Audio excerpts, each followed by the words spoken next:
Join us today as we follow up on this neglected Japanese maple forest.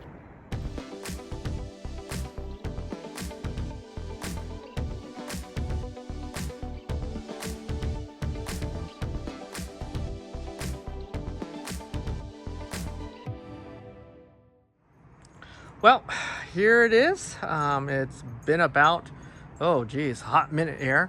Finally got around to trimming this tree.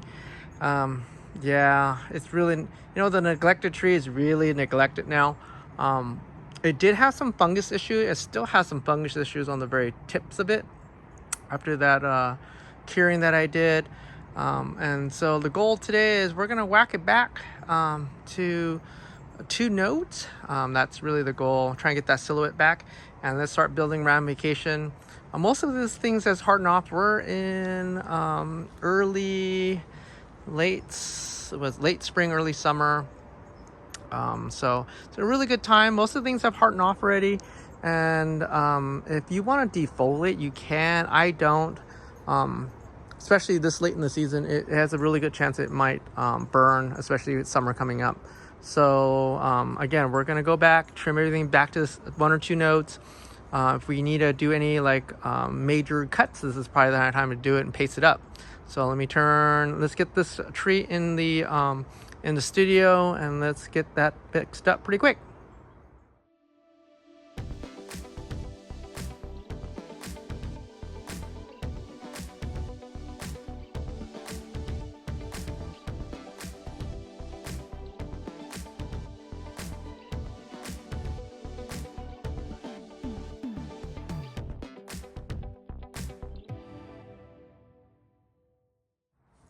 Did have some powder mildew that's taken care of. Most of it's taken care of. So if I don't need the branch to thicken, I'm gonna cut them off. So I like cutting them short to begin with, just to speed the process along a little bit.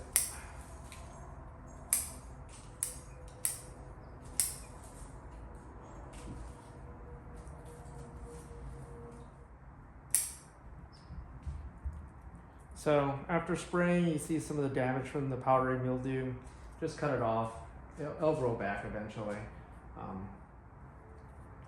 You don't see what I'm doing. I'm just basically cutting the tips off where the powdery mildew was. Where it's still active, I'm just cutting off so I don't spread it any further. And you can cut them off if you don't like that. It looks like it burnt ends basically, so you can just quickly nip it off.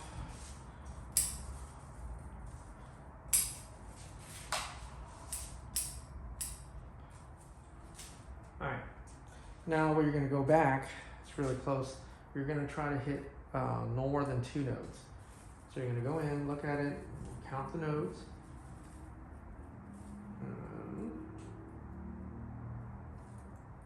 Not a bad spot. You can leave them long if you need to thicken the leader. Or the leader, so I might need that to thicken up. If it's not a leader, I'm going to cut it short. So the next bud will come out here.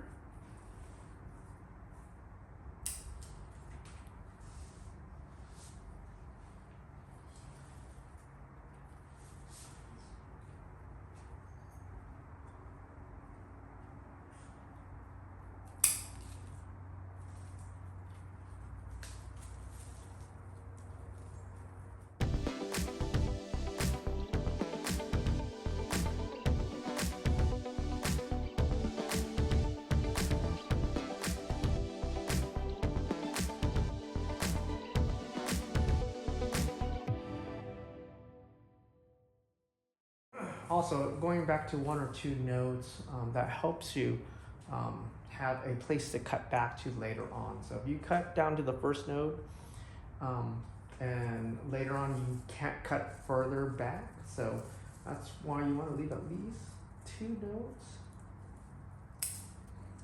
especially on a rough one like this. So it gives you a chance to cut back even further without losing your silhouette here. I'm gonna wire that one out later.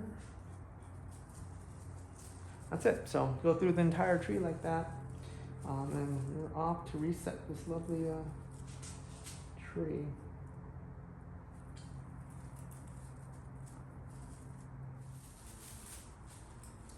What I mean is,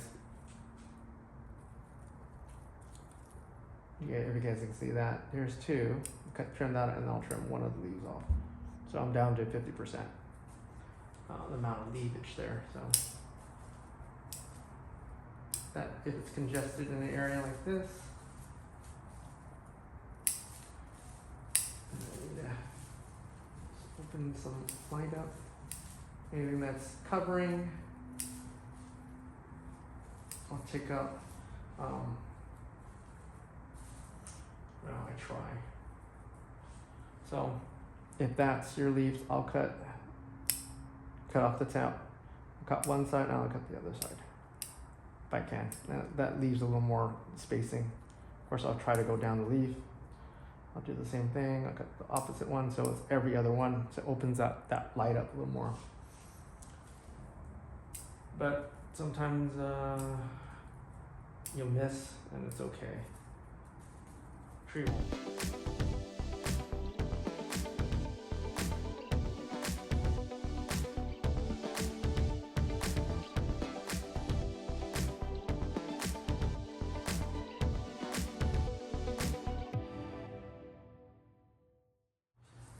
What do you guys think?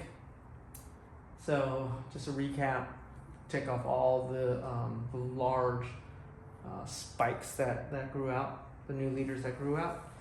Remember, I was trying to recruit this tree from a really weak state to a much stronger state. You can see there's some really dark green areas on this tree that really exploded some new growth. Trimmed everything back down to one or two nodes, preferably 2 nodes, so I can cut back. And then kind of not but partial defoliate to get it down to about 50%. Gets more light in the center. And then of course, if you have some fungus damage or pest damage that's on the leaf, you can actually pluck them off, and they will regrow. They'll have a second flush in like July. They'll have another flush that pushes, and then they'll flush again in September. So I'll probably trim this again in fall time. Unless it needs some like maintenance just to keep it within the silhouette. And that's I'm gonna put it back on the bench, feed the crap out of it, and then water's normal. And then when it gets hotter, right now we're watering once a day, if that. It's still been really cool this year. It's kind of unusual. But once we hit those triple digits, we'll go to 3 times a day instead of I think it was 3 minutes total.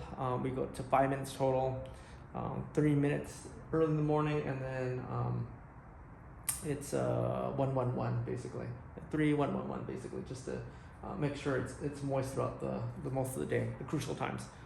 Preferably 10 o'clock and 2 o'clock, and then that should usually make it through the day pretty well, especially 100-degree heat we have out here. On that, if you guys are still watching, thank you for watching. It really supports the channel, really gives me reason to keep going, guys. And then I'll trim the next tree up. Until next time, see you guys later. See ya.